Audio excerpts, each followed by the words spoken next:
தேவன் சொல்கிறார், நான் வானத்தையும் பூமியையும் அண்ட சராசரங்களையும் நிரப்புகிறவர் என்று சொல்கிறார்.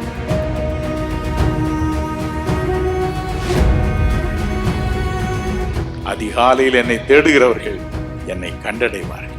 காணக்கூடாத அவரை பார்க்க வேண்டும் என்ற ஒரு தீராத தாகம் என்று. எரேமியா தீர்க்கதரிசியின் புஸ்தகம் 29:13 என்ற வசனத்தை வாசிக்க கேட்டு, உங்கள் முழு இருதயத்தோடும் என்னை தேடினீர்களானால் என்னை தேடுகை கண்டுபிடிப்பீர்கள். உங்கள் முழு இருதயத்தோடு என்னை தேடுவீர்களானால் என்னை தேடுகையில் கண்டுபிடிப்பீர்கள். தேவாதி தேவன் சொன்ன ஒரு வாக்கு இது. ஏசாயா தீர்க்கதரிசியின் புஸ்தகம் 66:1 அப்போஸ்தலர் 7:49 இந்த 2 வசனங்களும் சொல்கின்றன தேவன் எப்படிப்பட்டவர் என்று. தேவன் சொல்கிறார், வானம் எனக்கு சிங்காசனம், பூமி எனக்கு பாதபடி என்று சொல்கிறார். அவருடைய தோற்றத்தை நாம் எப்படி விவரிப்போம்? இத்தனை மகா பெரிய தேவனை எப்படி நாம் விவரிப்போம்? எரேமியா தீர்க்கதரிசியின் புஸ்தகம் 23:24 வாசிக்கும் பொழுது அங்கே தேவன் சொல்கிறார், நான் வானத்தையும் பூமியையும் அண்ட சராசரங்களையும் நிரப்புகிறவர் என்று சொல்கிறார். அத்தனை மிக மிக பெரிய தோற்றம் உடையவர், விளங்கி கொள்ள முடியாதவர், அதரிசனமானவர், மனிதனுடைய கண்களுக்கு தோன்றாதவர். வேதம் சொல்லுகிறது 1 தீமோத்தேயு 6:16 ஒருவரும் காணக்கூடாதவர், கண்டிராதவர். அப்படிப்பட்ட இந்த தேவன் சொல்லுகிறார், உங்கள் முழு இருதயத்தோடும் நீங்கள் என்னை தேடுவீர்களானால் நீங்கள் தேடுகையில் என்னை கண்டுபிடிப்பீர்கள், என்னை பார்ப்பீர்கள் என்று சொல்கிறார். இதற்கு காரணம் என்ன? என் அன்பிற்குரியவர்களே, என்று நாம் உலகில் மனிதனாய் அல்லது ஒரு மனுஷியாய் பிறந்தோமோ அன்று முதல் எத்தனை நன்மைகள் நமக்கு இருந்தால், எவ்வளவு செல்வங்கள் இருந்தால், அதன் மத்தியில் நம்முடைய உள்ளம் அவரை தேடுகிறது. இதை சங்கீதக்காரன் விதமாய் விவரிக்கிறார். சங்கீதம் 63:1, சங்கீதம் 42:1-2 இந்த வசனங்களை வாசிக்க கேட்போமா? தேவனே, நீர் என்னுடைய தேவன், அதிகாலமே உம்மை தேடுகிறேன். வறண்டதும் விடாய்த்ததும் தண்ணீரற்றதுமான நிலத்திலே என் ஆத்துமா உம்மேல் தாகமாயிருக்கிறது. என் மாம்சமானது உம்மை வாஞ்சிக்கிறது. மானானது நீரோடைகளை வாஞ்சித்து கதறுவது போல தேவனே, என் ஆத்துமா உம்மை வாஞ்சித்து கதறுகிறது. என் ஆத்துமா தேவன் மேல், ஜீவனுள்ள தேவன் மேலேயே தாகமாயிருக்கிறது. நான் எப்பொழுது தேவனுடைய சந்நிதியில் வந்து நிற்பேன்?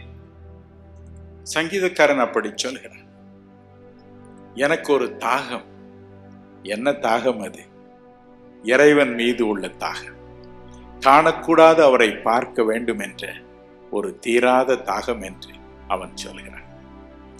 ஏசாயா தீர்க்கதரிசியின் புஸ்தகம் 26:9 பக்தன் இப்படி சொல்கிறான், எனக்குள் இருக்கிற ஆவியால் அதிகாலையில் உம்மை தேடுகிறேன்.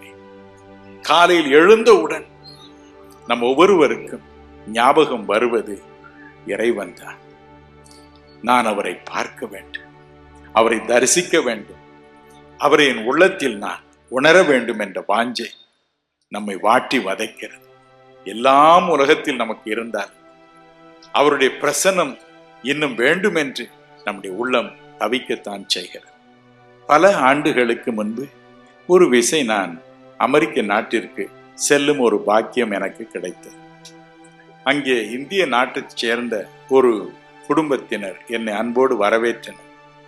ஒரு நாள் இரவு 2 மணி வரை அவர்களோடு ஆண்டவனுடைய காரியங்களை பற்றி பேசிக் கொண்டிருந்தேன். அவருடைய சந்தேகங்களை நிவர்த்தி செய்து கொண்டிருந்தேன். அப்பொழுது திடீரென்று அவருடைய மெத்தையில் இருந்து ஒரு குரல் ஒலித்தது. இருதயத்தை கிழிக்கும் போல் அந்த குரல் இருந்தது. என்னவென்று கேட்டேன். நீங்களே வந்து பாருங்கள் என்றார்கள். ஒரே ஓட்டமாக மேலே ஓடினோம்.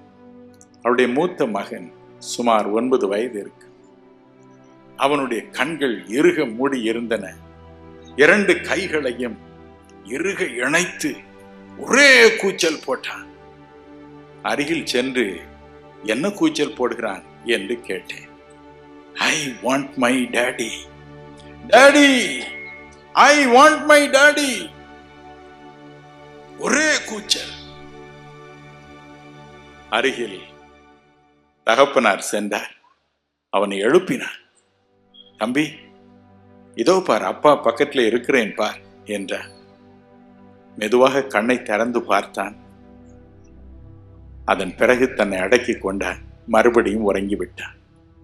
அவர் சொன்னார், ஐயா, இவனுக்கு 1.5 வயது இருக்கும் பொழுது இந்திய நாட்டில் நான் என் மனைவியையும் அவனையும் தனியே விட்டுவிட்டு வந்துவிட்டேன். திடீரென்று அப்பா காணாமல் போய்விட்டார்களே என்ற அங்கலாய்ப்பு அவனை வாட்டியது. தினமும் கேட்பான், அப்பா எங்கே, அப்பா எங்கே என்று. பல ஆண்டுகளுக்கு பிறகுதான் அவர்களை இங்கே என்னால் வரவழைக்க முடிந்தது. வந்தவுடன் என்னை இறுக தழுவிக்கொண்டார். இனி நீங்கள் போக மாட்டீர்களே அப்பா என்று கேட்டார். இல்லை என்றேன். என்றாலும் அந்த உள்ளத்தின் ஆழத்தில் 1.5 வயதிற்கு பிறகு காணாத தகப்பனை கண்ட பிறகும் ஒரு சந்தேகம். திடீரென்று விதமாய் கூச்சல் போட ஆரம்பித்து விட்டான். Daddy, I want my daddy.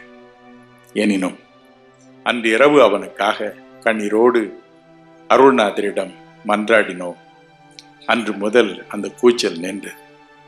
எனினும் பிரியமானவர்களே, நம்முடைய உள்ளமும் கூட இப்படித்தான் தவிக்கிறது. Daddy, I want my daddy. எனக்கு விண்ணுலகில் வாழும் என் தகப்பன் வேண்டும். அவர்தான் என் உண்மை தகப்பனார். அவருடைய அன்புதான் மாறாத அன்பு. அவர் எப்படிப்பட்டவர், நான் எங்கே அவரை பார்க்கலாம், எப்படி அவரை சந்திக்கலாம் என்று நம்முடைய உள்ளம் துடிக்கிறது அல்லவா? அதற்குத்தான் தேவன் இந்த அருமையான பதிலை கொடுக்கிறார்.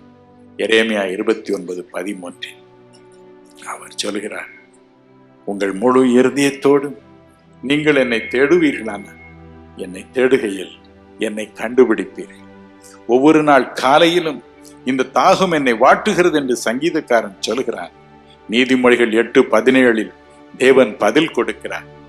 அதிகாலையில் என்னை தேடுகிறவர்கள் என்னை கண்டடைவார்கள். என் அன்பிற்குரியவர்களே, இன்று உங்கள் இருதயம் கலங்காதிருப்பதாக.